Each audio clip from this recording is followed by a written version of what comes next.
Seperti Imam Ghazali mengatakan, melawan nafsu dan syaitan itu wajib. Tetapi ada satu lagi yang selalu kita lupa, mengalahkan dia tu pun wajib juga. Bukan berlawan saja, tapi kita yang kalah. Jadi Ramadan ni lah peluang yang terbaik.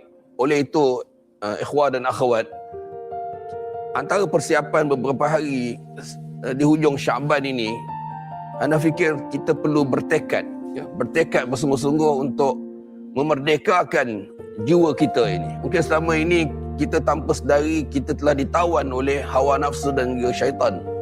Kita ditawan, mengikut sahaja kehendaknya. Tidak kita memberikan suatu keutamaan di dalam menyucikan jiwa kita sebenar-benarnya.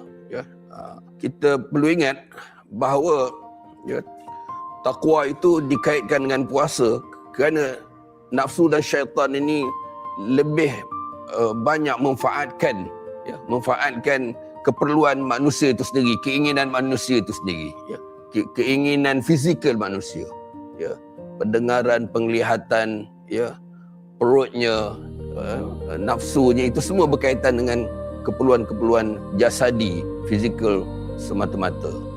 Jadi dengan puasa itu akan melemahkan nafsu. Dia akan melemahkan nafsu dan menahan syaitan daripada menguasai diri. Selama sebulan Allah SWT beri kita peluang untuk kita mendidik jiwa kita, supaya meningkat kepada jiwa orang yang benar-benar bertakwa.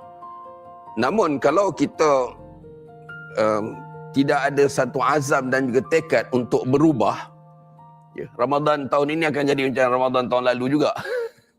Dia akan berlalu saja. Jadi untuk perubahan itu kita kena bertekad merdeka. Seperti Imam Ghazali mengatakan, melawan nafsu dan syaitan itu wajib.